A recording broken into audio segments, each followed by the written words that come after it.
Welcome to the Edges of Lean. I'm Bella Engelbach, and in this podcast we explore the human and creative side of lean thinking, unusual places where lean thinking is practiced. We meet people who are practicing continuous improvement in many different flavors and styles. So come along with me on a journey to the edges of lean. Episode 83, Continuously Improving Your Employees' Experiences with Lorianne Duguay. Lorianne Duguay worked in government for 2 decades, and it was there, she says, that she learned how not to treat employees. Now she works with organizations to help them create happier, more effective workplaces by focusing on the employee experience as a process that can and should be continuously improved. Lorianne joined me to share her experiences and insights. Lorianne Duguay, welcome to the Edges of Lean. Thank you. Thanks for having me. Hey, Lorianne, it's wonderful to have you here today. And I would love it if you would tell us about yourself and sort of your career biography. Okay, so I actually started out in government, and I spent 21 years working within government in a variety of roles, ranging from, just a consultative role to a more strategic HR role later on in my career. At the end of 21 years, I realized, actually, I would say it would be about the 18-year mark, I realized that I had more or less checked out of the workplace culture, more or less become a tenant, if you will, of that environment. So started looking at other options, went back to school to do my postgraduate in HR management, labor relations, and decided to start doing consulting on the side. Little did I know that apparently a lot of people require support and advice and insight relevant to creating better people management processes. So it just organically grew without any marketing whatsoever, and eventually ended up where I was taking all my time off, all my vacation to do projects. So thought, you know what, let's try this on a full-time basis for a 1-year trial and see if I can make this into a full-time gig. And here I am 2 years later, never looking back and no regrets, and have permanently severed my ties with government and get to work at making happier, more engaging workplaces on a daily basis. So I feel extremely blessed for that. Wow, that's a terrific story. I mean, that really is. And taking that leap out of the industry or government, wherever you're working, and taking that leap. I mean, I like the way you did it, which was to do it experimentally. So you work with organizations, helping them to create healthier, happier, and more productive workplaces. And this is something that's a really great interest to those of us who are in continuous improvement and lean, especially those of us who really have come to understand that it's all about people, right? And one of the things that I think is a frustration to many of us when we work with organizations is that HR is not always on board with that. HR doesn't, HR takes more of a transactional approach. And I'm not dissing any HR people. I've had some wonderful, wonderful HR colleagues and partners and people who really kind of get it, but they don't always. So when you are looking, when clients are looking for you, how is that request coming from the HR department? Is it coming from the C-level? Where's it coming from? That's a really interesting question. So to the short of it, not coming from HR, because I've noticed in our field, there's really 2 buckets of HR folk: the more transactional, operational HR people, who are well-versed in payroll and policies and procedures. And then there's the more strategic HR folk who really tend to look at that overarching, the way that we're engaging our people, that overarching employee experience, and they're tasked with really reworking that. I fall into the latter group. What I've found is that HR folks, and like when you do come into a client, I'll often encounter some pushback. I feel like there's a bit of posturing happening where they feel like they're territorial and they that maybe we're coming in as a judgment, but we're actually coming in as a supplement, right? We're a complement to what they've already got. And we recognize that the day-to-day HR job is so crazy hectic that often we lack, the bandwidth to be able to take on some of those more strategic kind of exercises. So often it is the C-suite that do approach me. The first conversation I always have with them is, do you have any HR capacity internally? And if so, can we loop them into the conversation right away? So they don't feel like it's an imposition or like we're there to judge them, but rather we're here as a partner. We're here to partner with you to help build that capacity, to help you, take those strategic steps and start to establish that HR longer term people vision, and then develop the initiatives and leave you on your way to actually, implement and maintain and develop them. So that's a great question. 100%. Normally C-suite executives, CEOs are those approaching me in our company. But I always loop in HR almost immediately so that we can make sure we're building capacity with them, and just to break down those silos and make them know and understand that we're here as a partner. We're here to partner with them, not to judge or to intrude on their existing kind of sweet spot. And the transactional HR people are incredibly important. I mean, there's nothing more frustrating than being a manager, being a leader, and finding out that your employees are not being paid the way they're supposed to be, or being paid on time, or that certain critical paperwork is not getting processed. I mean, that stuff is just, it's so detrimental to employee well-being. They don't feel well taken care of when that stuff's going on. So having the transactional stuff work beautifully is really, really important. It's not unimportant at all. Absolutely. In any respect. So one of the things that we talked about when we talked previously was about this idea of process for people, that there is a people process that in lean terms we might say a value stream, that where you have somebody coming in at the beginning of a process and they are in the company for a period of time, and at the end of that time they leave, for whatever reasons they leave, and that's sort of a value stream, an end-to-end value stream. And I would love for you to talk more about that idea. Okay, I love how you've coined it a process, because it absolutely is. It's a journey. It's that end-to-end employee experience, and it's actually what's key to driving those levels of employee engagement up, as well as improving on your retention, increasing your ability to attract and keep the talent you need to thrive. Right. The first step is to actually map out that process. What is our current state? What's our baseline state employee experience? What does that journey look like when we're pitching them, and then mapping out the different processes and procedures that are associated with kind of those touch points throughout an employee journey. So when I think of the overarching talent development touch points, I think about the interview, that prospect phase where you're trying to pitch yourself, you're trying to attract the talent. What are some of the things we're doing to attract the talent? And how are we infusing those established 10 motivational drivers into these processes? How are we making sure, for example, there's 10 things, basically 10 elements that when infused into a work experience will make people not only want to show up and occupy space, they'll want to show up and thrive. So one of those things, communication. How are we communicating during the interview? How are we providing enough information for candidates to make, an informed decision about working for our company or not? How are we pitching ourselves to them? And even in pitching ourselves to them, that's where the remainder of the process comes into play, right? We've heard those dating apps, they talk about catfishing, where you're projecting this one image, but then when you show up, you're a whole other person. Well, you need to make sure that you're delivering on that pitch that you're doing during the interview throughout the remainder of that process, right? Throughout the remainder of that employee experience. So really mapping out every stage, when we're bringing them in. Okay, we've got them hooked now. They're interested. How are we onboarding them? What does that look like? What does that experience feel like for the employees? What are we doing to support their journey and their integration and their assimilation into our organization? And is it a one and done or a 2-week process, or is it a 120-day supported process?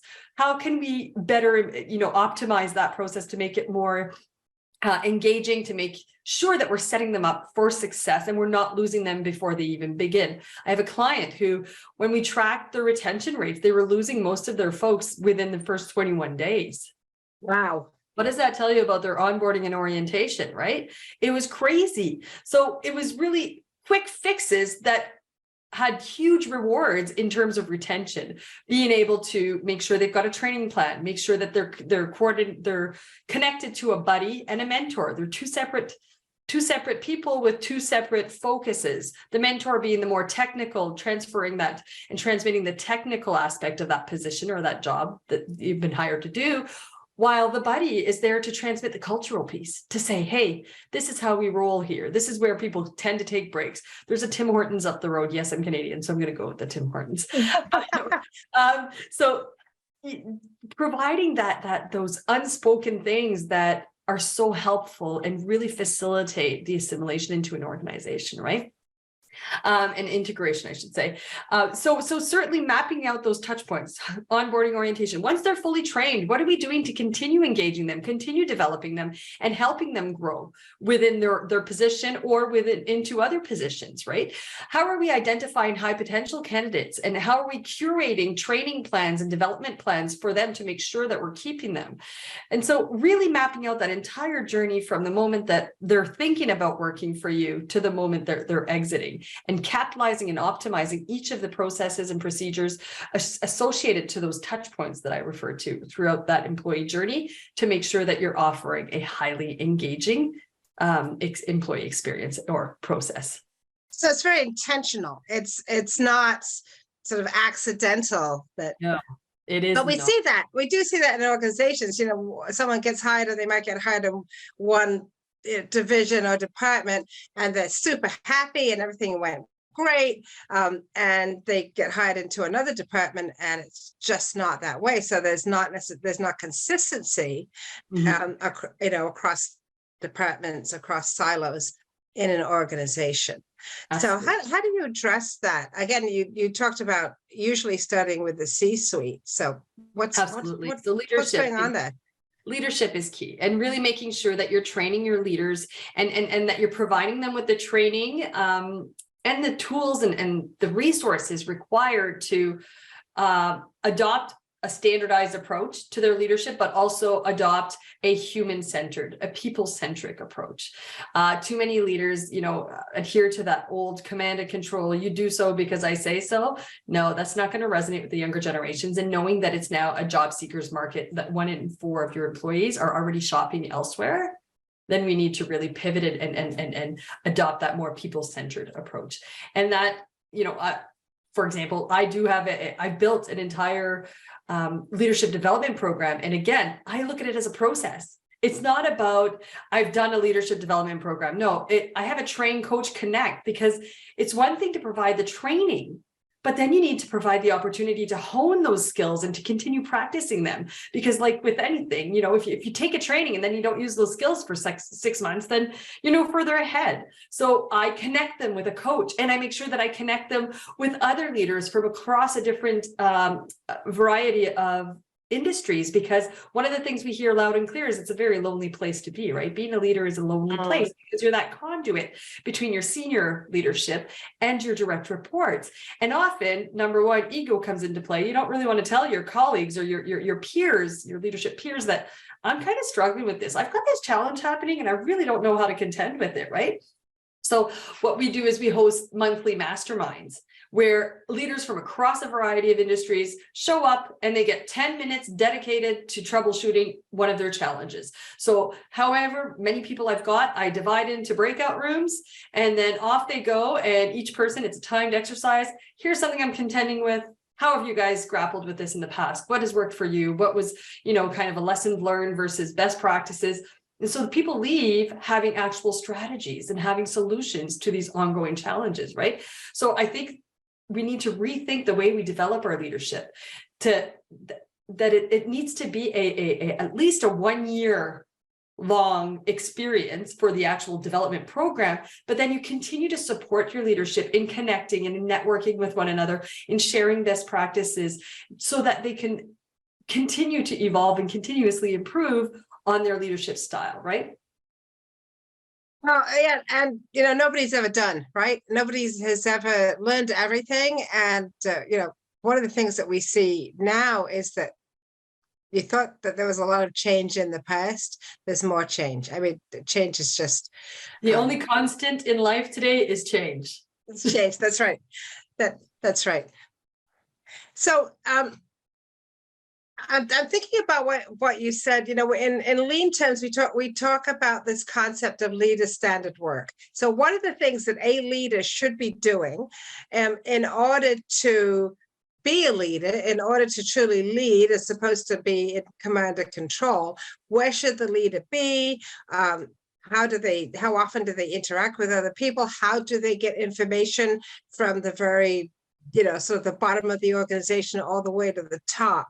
What are some of the things that in the sort of the standardization of the leadership process that the people you work with are creating? What are some of the things that they put into the standard work? I think into their standard work. Well, the first step of any leadership kind of standardization is mindset, and working with all hopping on board the same vision, right? And that vision needs to align with the organizational vision. Before you figure out what kind of, where you want to go, you need to figure out ultimately what kind of a leader do you want to be?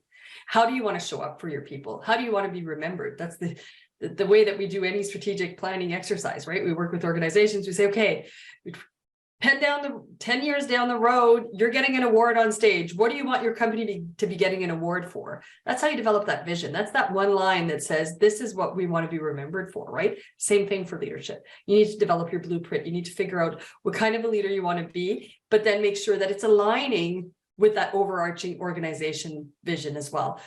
By aligning it with the organizational vision, you're ensuring that all of your leaders are on the same page ultimately, right?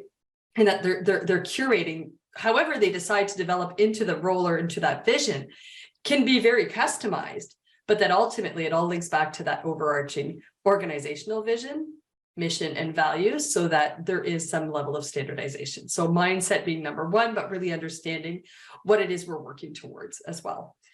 Next, we talk about, just standard practices, coming to some understanding of, how frequently do we have meetings? Let's use communication as that engagement driver again, right? So how frequently do we have meetings with our teams?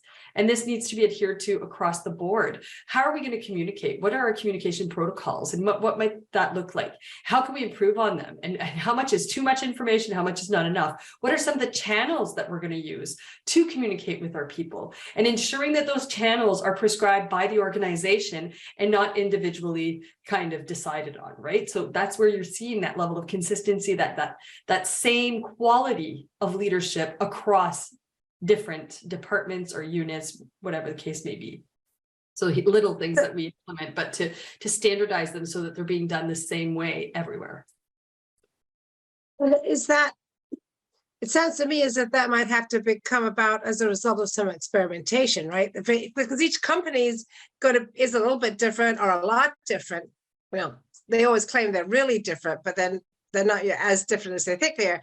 But but what works in one place isn't necessarily going to be completely the solution for somewhere else. So exactly. there has to be that learning, that experimentation, that thinking about, hey, did this work the way I thought it was going to work? What do I need to tweak? That ongoing evaluation, absolutely. But I mean, that's where we differentiate. We always meet the organization where they're at. We figure out what are they doing right now in terms of how are they showing up in terms of infusing those 10 engagement and drivers that I talked about, those motivational drivers. How are they currently transmitting them? And if they're not, which can we prioritize? And then which makes the most sense for them operationally, and then going from there as well. So it's certainly a customized approach, but I mean, the methodology itself makes it that it's very customized, but also responsive to what they're doing well, builds on strengths that they're already doing really well as developing those mitigation measures to address any challenges they're contending with as well. What are the differences that you see? You already talked about new employee retention. What are some of the differences that you see when a company starts to adopt an approach like this? So differences I see. huge improvements on, obviously, on retention, on engagement, just general production. It's crazy how much you wouldn't realize how a more engaged, it's not just a nice to have employee engagement, it actually drives production, it drives performance. So really, I see tenfold on all levels, increased production, increased, increased performance, from like that front line all the way through to senior leadership. It's crazy. There's a ripple effect that happens when you start to put in that work. And it's almost immediate, because when we establish that plan, those initiatives, that strategy, we're talking about short, medium, and longer term initiatives, all of which are crucial. Where I find a lot of, the work that I've seen some parallel companies do with organizations that to the work that we do, where they fail is it's done as an initial exercise, then there's no follow through, there's no accountability. And that accountability is really, really key. That accountability, that commitment to actually deliver on it, and to understand that this is not going to be done in 3 months, that it is at the very least a 1 year, if not a 3 to 5 year engagement, to be able to really turn that culture around and to really reinvent that work environment, to make sure that you are infusing all of those motivational drivers. So understanding that it is a longer term kind of commitment, but payback will be tenfold, almost within the first month of implementation. It's crazy how different you will see your employees show up when you give them the information they need to do their job, when you are transparent in your decision making, when you provide them the opportunity to provide you feedback on how you can better show up as an employer for them, where they feel heard, where they feel seen, where they feel valued. Crazy game changer. Wow. Yeah, wow. Yeah. So that would be easy then, I think, maybe for some people to say, well, that's great. I think we're done, back to business as usual. Yeah. So that desire to stay the course, make sure that it really is ingrained in the organization, and that it's ingrained in the leadership structure and in succession planning. So if somebody leaves, you don't lose the whole thing, which you've got that knowledge transfer, right? For sure. Yeah. If you were sort of, working with an organization, a small organization that was growing rapidly, what would be some of the advice that you would give the leaders of that organization? One of the things is to prioritize your communication strategy, and to prioritize working alongside marketing / communications for all of your different, for making sure that you're looping back. Sorry, I'm kind of looking all over for my words here, but really making sure that you involve communications and marketing in every step of that journey, of that growth journey. Because I think where they make or break it is they fail to provide the level of information to employees in terms of that long-term vision for growth, but also that rapidly expanding and keeping them in the know as we're going, and celebrating those successes, not just at the end of the year, but throughout the year, to make sure that people are on board and that you're harnessing that momentum, that excitement, and being able to really use it as fuel to further improve on the performance of your people. Because at the end of the day, you're reliant on your people to be able to deliver on, to your people are your greatest asset in terms of actually getting the work done, and getting it done in a way that will increase your revenue, increase your sales, increase your production, right? So you really need to invest in your people, and invest in formalizing the framework, standardizing, to be able to have the infrastructure in place, the framework in place to accommodate that rapid growth. Really investing in your people processes is key. I'm actually working with a company that had like 10 employees, and within 10, 15 years, they now have acquisitions in Hungary, Germany, Switzerland, Malaysia, 2 in the States, as well as in Canada here, which is the home base. They've went from having, 10 to 15 employees to having, I think they're upwards of 1,500. globally now. So that was a very short time for that company to grow as much as it did. So when they brought me in, their engagement level was 21%, which would, and it was, Oh, wow. but surprisingly, their turnover was quite low because the nature of the work itself was interesting enough and challenging enough that it made people kind of stick around. However, they stuck around, but that 21% tells us that they were probably only performing at about 40% of what they're capable of, right? So they brought me in to develop that whole talent development strategy, and that will help really fuel that rapid growth, because their intent is to double within the next 3 years. So that being said, they need to make sure that they have programs to identify high potential to start to grow the succession of some of these leadership roles, right? That they have a really comprehensive leadership academy. So they're providing the tools and processes and resources to their leadership team to be able to accommodate, and coach and empower their teams to continue to harness that growth, right?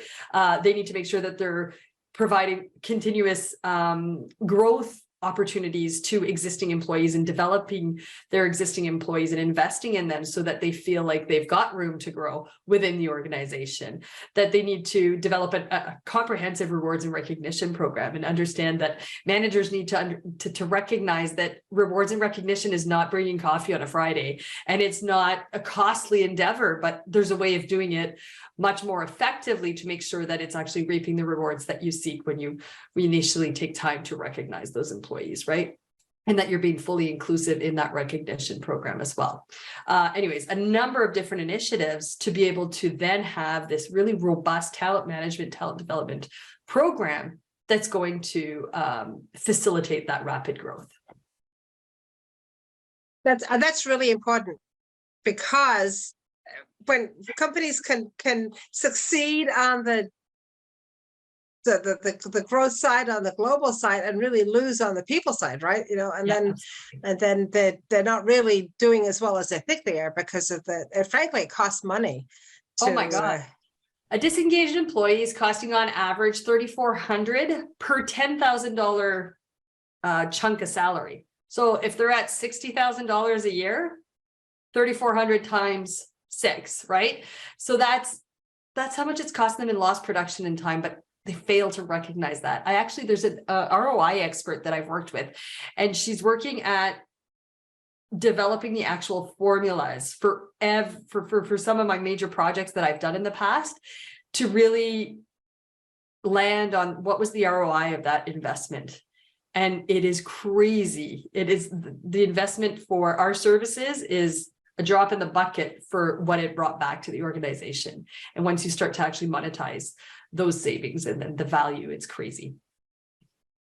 It makes so much sense when you think about it, but it is difficult, I think, for a company that's in the growth phase to think about that investment, right? Because they're focused on developing their technology or getting their next round of funding, and thinking about making that investment, how important that is.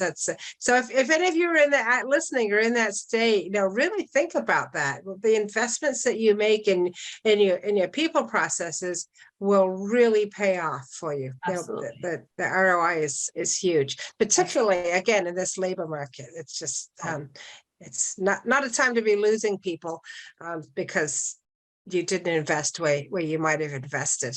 Exactly. 100%. Yeah. So I want to go back to something you said a few minutes ago. Back at the beginning of our conversation, we talked about transactional HR and how you always bring the human resource department in to be part of the work that you do. And then you also just mentioned marketing and communications, marketing/communications. And it sounds to me as if you're saying to some of these organizations, hey, you already have these skills in your organization, but you're asking them perhaps to redirect some of that work to support how the organization does its people development. Absolutely. And it's really about I think it's this shift, this pivot that's happening, that we're finally realizing that HR should move away from the more operational to some extent. I think there can be some admin HR type roles, but HR should really be a partner in the business. And organizations need to value HR as a strategic partner within the business. And part of that partnership is to help kind of bridge those connections with all of our existing resources, and how could we all work together as partners to advance the broader purpose of that organization, right?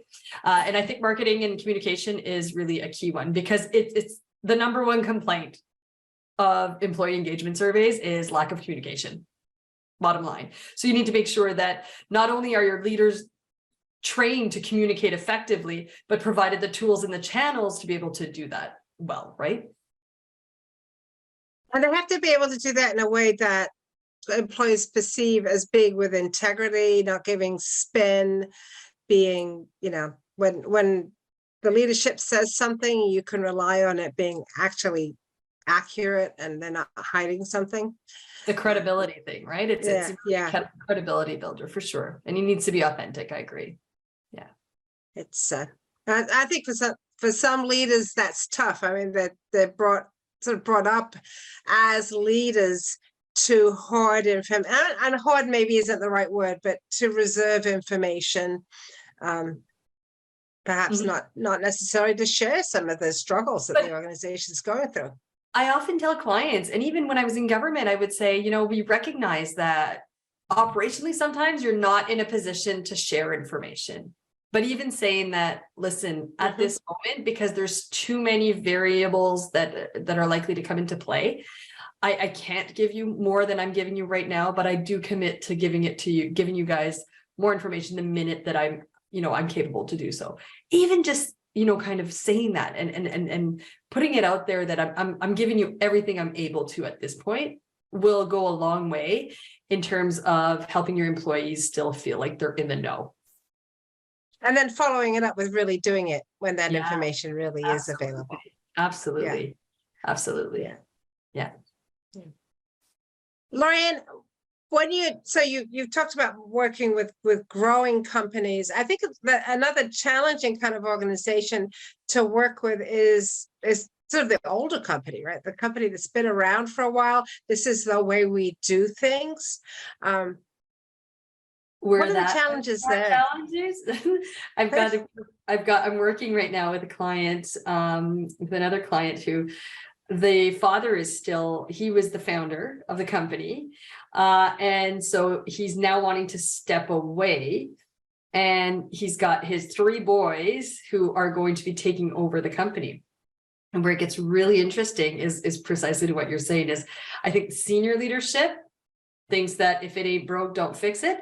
But that younger succession recognizes the importance of diversifying, their particular product, their particular service, and they're really trying to innovate, but they're having to work within a very small box of innovation, if you will, because they've got the senior leadership that is stuck in their old ways. There's that whole mindset work that needs to change, and I've actually recommended that they reset their strategic planning and actually develop a vision collaboratively with senior leadership, that more seasoned leadership, alongside the younger generation of succession, to be able to make sure they're on the same page and that they have a vision that they all believe in and they want to strive for.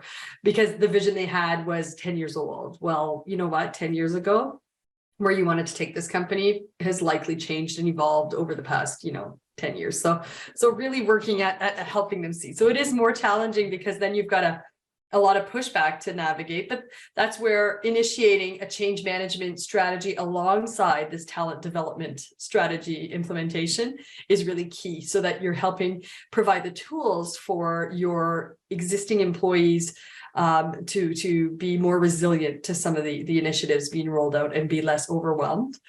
But I think there's a way to do it, again, strategically, but still very effectively, but making sure that you are aware that change management strategy will also have to be married to that talent development strategy rollout. So when you say change management, a lot of people talk about change management. What do you include in that? I include, you're going to laugh, communications, of course. You think Yeah, right. You think I'm comms, right? But I'm not. I use the Cotter's eight steps. That's the methodology that I implement, is really about, creating that sense of urgency, helping people recognize why things can't continue as they are, and what are the risks of continuing status quo, and then helping really develop that vision of what are these changes going to bring, and why are they positive, and why are they actually going to improve on our processes and improve on our ability to deliver the services that we're striving to deliver. And then developing a coalition, right? And that coalition is key, because those are your champions, those are your cheerleaders, they're your myth busters. So having representation on that working group or that coalition from all levels of the organization, so that you've got these people at all levels that are key to advancing these initiatives and making sure that they're demystifying some of the gossip that's likely going to arise from, the rollout of the change. And then once you started to roll it out, then definitely communicating on a regular basis on any of the quick wins that have occurred, and celebrating those quick wins, all the while keeping your eyes on that longer term win, that longer term prize, or vision that you're trying to implement, right? And then communicating regularly. So really it revolves around they're standard methodologies, but they're really key in making sure that you're doing this strategically, and that you're preempting some of the common roadblocks that tend to arise during any change rollout, right? It's almost as if with that particular methodology, that methodology is also part of that people development, right? Because as we said earlier, that change is the only constant, right? We all have to get used to change. We all have to understand that change is going to continue to happen. The world moves quickly. And so that, knowing how to do that is part of what leaders should have in their suite of skills, right? And know how to, particularly to pull, you started with communication, but, pull on that communication leader, get communication help, have a standard way to communicate. All of that has to be part of what a leader does, not a separate thing. Change management shouldn't be a separate thing that HR does on the side after you've made a big decision. No, exactly. Sorry, for some reason I went on mute there. But no, I 100% agree. And it's actually a means to an end too. When you think about those 10 motivational drivers, right? Those 10 engagement drivers that I help infuse. Think about it, your change management strategy. If you're giving them an opportunity to have their say, if you're giving them an opportunity to, provide feedback, if you're helping them see the quick wins and help them recognize how their work actually factored into that quick win, they're actually ways of driving all of those motivational pieces, infusing them throughout the entire process, right? It's a means to an end without even realizing that that's what you're actually doing. You're facilitating connection with their peers by having that coalition, and by having these town halls, these forums on a regular basis to communicate what's going on and where they're at, relevant to that whole maybe change trajectory, if you will. And so it's a means to really drive that level of engagement at every step of that process. Lorianne, how can people find you? I'm on LinkedIn. Also have a website, www.thepeopleperson.ca. On the website, I've got a number of resources available. They're also welcome to join my Thrive Hive, where it's a community of leaders globally, and we communicate and provide tools and resources on the regular to be able to help them shake up and improve on their overall workplace culture. So certainly welcome to reach out any of those ways. And I'll gladly share, I've got a one-pager infographic that I can share with you on those 10 drivers and what they mean, what they translate to, and what's the value of implementing them. So I'll gladly share that with you as well, if you want to share with your listeners. Oh, yeah, that'd be great to add to the show notes. Thank you so much. What a nice thing to do. Awesome. My pleasure. What would be your one piece of advice to a young person starting out? It's a journey. It's about the journey, and recognizing that it's about the journey, and knowing that, if you don't like where you're at right now, move. You're not a tree. it's true. Like, what's the biggest, I often when I'm coaching clients, I'll talk about, what's the biggest little step you could take today? By the end of the day today, what's the biggest little step you can take to improve on your situation, to, get you one step closer to where you want to ultimately be? And so I would say, recognize it's a journey. Understand that, if it's a bad day, it's a bad day. It's not a bad year. Tomorrow is a new day. So what can you do differently tomorrow that you've learned from today? And what's the biggest little step you could do today to improve on your situation? That's beautiful. Great advice. Thank you. Thank you. Hey, Lori-Ann Duguay, thank you so much for traveling with me to the edges of lean. And thank you for having me on, Bella. It was a great conversation. This is Bella Engelbach, and I'd like to thank Lori-Ann Duguay for being my guest on the Edges of Lean. What did you learn from this conversation? What ideas did it spark? We would love to hear from you. Find Lori-Ann at thepeopleperson.ca or on LinkedIn. Find me on LinkedIn or at leanforhumans.com, or comment wherever you watch or listen. Subscribe and tell a friend about the Edges of Lean. Please join me in exploring more of the Edges of Lean. There's a lot to learn. And check out my friends in the Lean Communicators community at leancommunicators.com. You'll find more podcasts and videos with lots of great new content every week. The Edges of Lean is written and produced by Bella Engelbach with support from Podcast Inc. This is a Lean for Humans production.